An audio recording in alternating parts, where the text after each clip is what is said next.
ঝাড়গ্রাম শহরের রঘুনাথপুর এলাকায় কুমুদকুমারী ইনস্টিটিউশনের উল্টো দিকে একটি সাধারণ দোতলা বাড়ি। বাইরে থেকে দেখলে বাড়িটিকে আর পাঁচটা বাড়ির মতোই মনে হবে, কিন্তু সিঁড়ি বেয়ে দোতলার ছাদে উঠলেই চোখের সামনে খুলে যায় এক অন্য জগৎ। সারি সারি টব, ঝুলন্ত লাউ, টমেটো, বেগুন, লঙ্কা, বরবটি, উচ্ছে, ভেন্ডি, শসা, কুঁদরি ও পুঁই শাকের সবুজ সমারোহ। কোথাও ফুলের রঙিন বাহার, কোথাও ঔষধি গাছের সারি। শহরের কংক্রিটের পরিবেশের মাঝেই যেন তৈরি হয়েছে এক ছোট্ট সবুজ খামার। এই ছাদ বাগানের রূপকার ভাস্কর চন্দ্র গড়াই। পেশায় তিনি শিক্ষক। দীর্ঘদিন ধরেই বাগান চর্চা তাঁর নেশা। প্রায় 25 বছর আগে ঝাড়গ্রামের বাসিন্দা ও জাতীয় শিক্ষক পুরস্কার প্রাপ্ত শিক্ষক বলরাম রথের উৎসাহে গাছপালার প্রতি তাঁর আগ্রহ জন্মায়। সেই আগ্রহ ধীরে ধীরে রূপ নেয় এক বড় উদ্যোগে।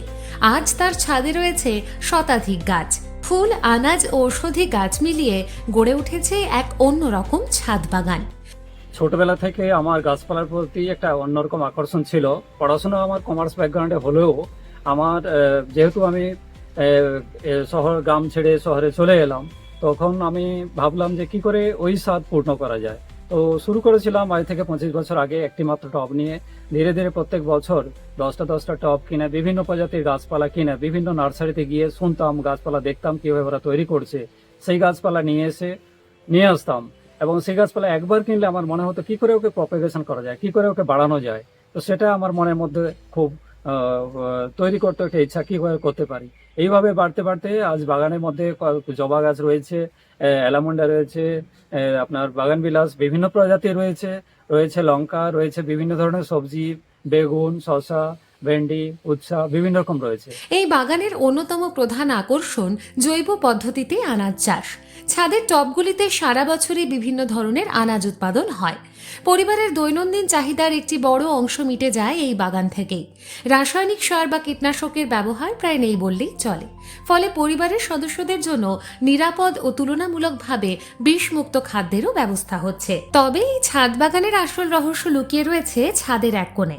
সেখানে রয়েছে জৈব সার তৈরির ব্যবস্থা। বাড়ির রান্নাঘর থেকে বেরিয়ে আসা সবজির খোসা, ফলের উচ্ছিষ্ট অংশ, চা পাতা, শুকনো পাতা এবং অন্যান্য জৈব বর্জ্য আলাদা করে সংগ্রহ করা হয়। নির্দিষ্ট পদ্ধতিতে সেগুলি পচিয়ে তৈরি করা হয় কম্পোস্ট সার এবং তরল জৈব সার। গত 7 থেকে 8 বছর ধরে বাড়ির জৈব বর্জ্যের প্রায় কিছুই বাইরে ফেলতে হয় না। যে আবর্জনা সাধারণত ডাস্টবিনে যায়, সেটাই এখন গাছের খাদ্যে পরিণত হয়। বর্জ্য ব্যবস্থাপনার এই অভিনব পদ্ধতি শুধু পরিবেশ দূষণ কমাতেই সাহায্য করছে না, গাছের জন্য তৈরি করছে উৎকৃষ্ট মানের জৈব সার। এই শসা গাছ তৈরি হয়েছে মাস দেড়েক আগে বীজ লাগিয়েছিলাম, বাজার থেকে নিয়ে আসা বীজ। এর মাটি তৈরি করে নিয়েছিলাম আমি এখানে, কোনো রকম রাসায়নিক ব্যবহার করা হয়নি এবং একে যাতে ছায়াতে রাখতে পারা যায় তার জন্য গ্রিন নেট দেওয়া হয়েছে। দেখা গেল 1 মাস পরে থেকে এই গাছে ফলন ধরতে শুরু করেছে, প্রচুর পরিমাণে এই শসা ফলছে এবং আমরা এটা সম্পূর্ণভাবে জৈব সারে তৈরি হয়েছে, কোনো রকম রাসায়নিক এখানে ইউজ করা হয়নি। কোনো পোকামাকড় সেরকম লাগেও না। দরকার হলে খুব যদি জৈব কিছু রাসায়নিক দিই না, জৈব সারের মধ্যে শুধু নিম তেল হয়তো ইউজ করি এবং আমি এখানে যে কম্পোস্ট বাড়িতে তৈরি করেছি সেটা ইউজ করেই ফলন পাচ্ছি। এখানে তরল লিকুইড সার তৈরি করে নিয়েছি বাড়ির ওই কিচেন আর গার্ডেন ওয়েস্ট থেকে, সেটা ইউজ করে গাছের যে স্বাস্থ্য আমি দেখতে পাচ্ছি, গাছ যেভাবে আমার বড় হতে থাকে, যথেষ্ট ভালো ফলন হতে থাকে। তো শুধু এই ছাদ বাগানে শুধু এই নয় যে এই ছাদ বাগান থেকে সমস্ত কিছু পাওয়া যায়, কিন্তু এই যে ফলন বাড়িতে দেখে এটা সব থেকে খুব বেশি আনন্দ হয়। আমার মনে হয় আমরা যদি এইভাবে যে কিচেন ওয়েস্টকে নষ্ট না করে এই জৈব সার তৈরি করে নিতে পারি এবং গাছকে আমরা যদি দিতে পারি, তাহলে সবার গাছ এত সুন্দরভাবে থাকবে। আনাজের পাশাপাশি ছাদে রয়েছে নানা ধরনের ঔষধি গাছ। প্রয়োজন অনুযায়ী এই গাছগুলির ব্যবহারও করা হয়। ফলে ছাদের একটি অংশ কার্যত ছোট্ট ভেষজ বাগানে পরিণত হয়েছে। ফুলপ্রেমীদের জন্য এই ছাদ বাগান বিশেষ আকর্ষণের। বিভিন্ন প্রজাতির বাগান বিলাস, জবা, অ্যালামন্ডা, ম্যান্ডেভিলা, অ্যাডেনিয়াম ও মাধবীলতা ছাদটিকে রঙিন করে তুলেছে। বিশেষ করে নিজের হাতে গ্রাফটিং পদ্ধতিতে তৈরি করা মাল্টি কালার বাগান বিলাস গাছগুলি সহজেই নজর কাড়ে। একটিমাত্র গাছেই ফুটছে একাধিক রঙের ফুল। দীর্ঘদিনের চর্চা ও দক্ষতার মাধ্যমে তিনি এই গ্রাফটিং কৌশল রপ্ত করেছেন। রয়েছে ছোট ছোট কালার, এই দেখতে পাচ্ছেন বেগুনি, এই হচ্ছে রেড, এটা হচ্ছে মাদার প্ল্যান্ট।